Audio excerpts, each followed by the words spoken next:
This has to be one of my favorite chapters in the series thus far, and mainly just for the creativity that Kishimoto uses with the explanation of the 8 inner gates. Naruto number 85. Now? Of all times? Just when you thought it couldn't get any better! But wait! There's more! Well, hello, my brothers and sisters and ninjas of the Nerd Nation. I, as always, am Jim, and I'm here to bring you another review on the awesome and epic and fight-riddled and 8 inner gate-laden tale of Naruto. Now, our last chapter was very flashback heavy and really focused on, the genius of hard work, and really kind of went to show how, how Lee kind of came up through the ranks and that sort of thing, and how he, was able to get to the level that he was at really just by being a genius of repetition, doing things over and over and over again until he got them, whereas many people would probably give up before they hit that point, not Lee. The end of the chapter, though, came out of the flashback, and Lee, who had just performed the forward lotus technique and should have been all but just a kind of a punch-drunk dummy, wound up going and somehow looking like he was completely recovered. He got his speed back, and then they were talking about how now he's about to go into the lotus will bloom twice, and I'm like, whoa, hold the phone. But that's how the chapter left off, and that's right where the chapter picked up, and we see Kakashi and Guy, and Kakashi's like, whoa, hold on a second. So you've taught him, and he's breached the 8 inner gates or something, or the something about the 8 inner gates, right? And Guy says yes, and Kakashi right away is like, whoa, I'm disappointed in you, bro. Like, seriously, the forward lotus technique, bad enough, forbidden, this and that and whatnot, but this shit, next level. I am just so disappointed in you. And Guy's like, the fuck you are? You don't know him. Don't try to tell me. You don't even know. And then I like how he goes into it. And this kid's only goal in life was to be able to be a commendable and good and next level type of shinobi with only the use of taijutsu, right? And I think Guy sees a lot of himself in this kid. Somebody who perseveres and works hard and works hard and works hard just to go and get up to the level that may come naturally to somebody else, or may come easier to somebody else. So here's a guy who doesn't have the typical chip on his shoulder. You see it all the time in this community, the whole, oh, well, this guy's got more subscribers, or he doesn't make as quality of videos, but he gets more views because he does this and that type of bullshit. Most people complain about the type of stuff, that's just an example, but they're not willing to put in the work themselves to go and get up to that level. They only like to go and pick on what somebody else has that they don't, And that sort of mentality really bothers me, just because of the fact that there's many things that I'm not very good at, but I've tried to learn how to get better at, and I keep working at it and working at it and working at it, and before you know it, I'm average, or maybe a little above average. But the point is I don't sit around and complain what I don't have, or what somebody else had that came easy to them.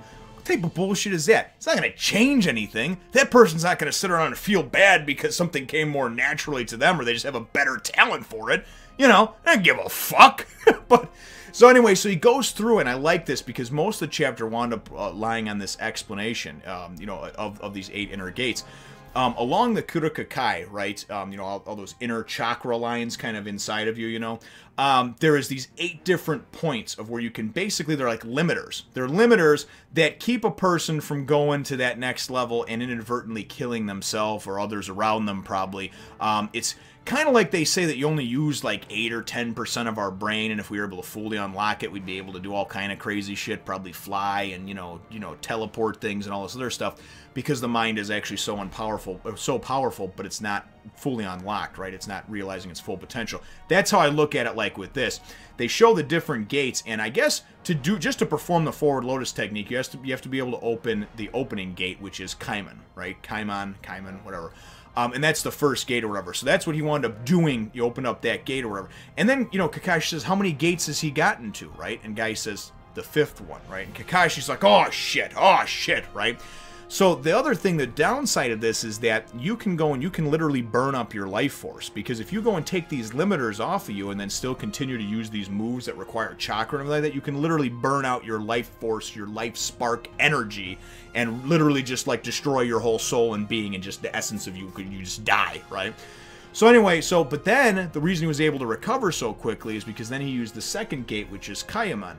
And Kaiamon is the gate of rest, right? So he was able to use that and basically rejuvenate and kind of recenter himself, get his energy back so he could go and whip some ass. Nice thing about this shit, all this happens and they go and Kakashi goes and we get this little diagram and they show us all the gates and everything like that.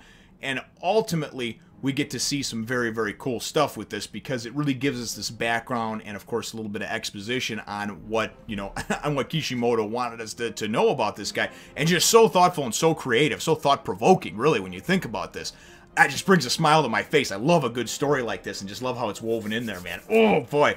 So anyway, so then the third gate that you open up, the one that Lee is currently going and opening up to go and bust out, is the Seaman Gate, or Seaman Gate. So, and all guys know that once you go and you bust that gate open, you feel much better, and it's also kind of like a gate of rest as well, rest and relaxation and whatnot. So, no, but anyway, but all jokes aside about sexual fluids and things like that, the Simon or Seaman Gate is the third gate. Anyway, he goes and he brings it up, right, and he's just going, and then he goes and he brings it, and he goes to Shoman. Shoman's the fourth gate, the gate of pain, right? And when he does this shit, when he does the gate of pain, first of all, here, I'll show you the little diagram. I really like this.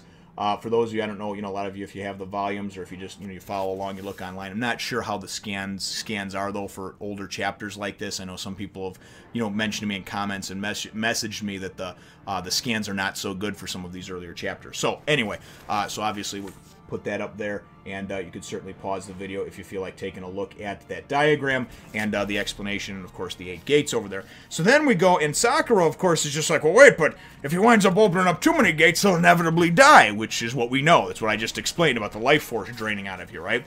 But anyway, this is some shit, right? This is, now when I finally attain my shinobi path. Man, look at that. That little boy is black and white, and I can tell he is on fire. Oh, look at that. He about to light him up. Boop, boop. Look at that shit. Oh, my goodness, man. That just looks cool. Dude, his little bowl head haircut, his hair's sticking straight up now, and he's got the dark circles around his eyes, and he just looks like the Human Torch, right, of fucking shinobis, man. This dude is going to the next level. This dude is, seriously, he is changing the game and the way it's played. And if Gaara ain't shitting himself right now, he definitely got some sand leaking out of his ass crack, because he is, there is no way. I'm just looking at this dude is scaring me. And while I'm at it, the fourth gate, Shoman, release! And that, of course, is the gate of pain, like I was just explaining. Look at that, though. Tell me that character does not just look badass. It doesn't just give you a warm and fuzzy feeling inside and just make you want to be like, yeah, Lee, yeah! Again, I want a little Lee action figure so I can put up on my desk and hang out with him all the time. Holy shit! Beautiful stuff. So anyway, so as he goes there and he goes to that place, and while you're at it, I think he's going to open up the fifth one or whatever. I'm not even sure if he gets to opening up the fifth one. I just know that he starts going ballistic, batshit crazy, right? He starts going on some crazy next level shit, because now he has the speed. But he's also got the strength. He's fully recovered. Gaara, of course, has been fighting the entire time with him and whatnot and taking everything that he had just to kind of keep up this armor. And he's just banging around. And I mean, just like a flash going around. And the armor's starting to just kind of peel off of Gaara, right? And I'm like, oh, yeah! And I'm thinking, this is great! Oh, this is great! And then, right as he goes and he gets to the point where he's like, oh, this is the end. And then all of a sudden, the fifth gate. Toman. And Toman is the gate of closing. So I don't know if that means like closing, like, hey, guess what? We're shutting down. It's closing time. Like, I am going to close you the fuck down.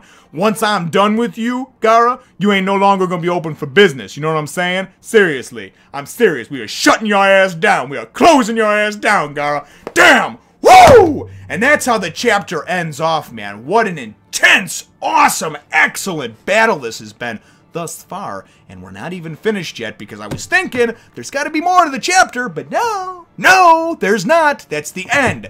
And then I've got to go and I'm going to stop, collect my thoughts, record this review, and once I'm done over here forthwith, I will go right back into this wonderful volume and read the next chapter, hopefully finding out what in the fuck happens between these two. Because like I said, Gaara's got to be shitting himself right now, all kidding aside and everything.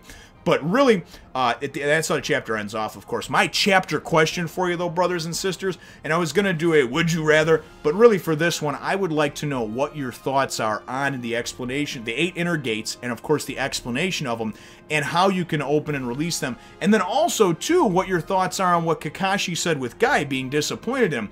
I get where Kakashi's coming from. I also get where Guy's coming from. You don't know me, you don't know him, you don't know...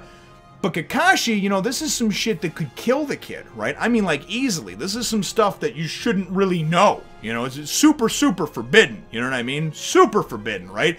Like, even worse than the 3 forbidden words that you were not supposed to utter and say in the Army of Darkness with Bruce Campbell. And I think it was, what, Klaatu, Nikto, Varata? Anyway, I forget exactly, so somebody will have to Google that and quote me. This is just going from the top of my old-ass memory with the cobwebs and fucking bong hits and malted hops in there or whatever. Anyway, but that's what I'd like to know. If you could leave your answer to that question in the comments down below, I would be most grateful. Feel free to hit the thumbs up, the like button if you should think that I deserve it, and subscribe if you haven't done so already. We will look forward to catching all of you in the next one, nation! Without all of you, none of this would be possible. Thanks for watching.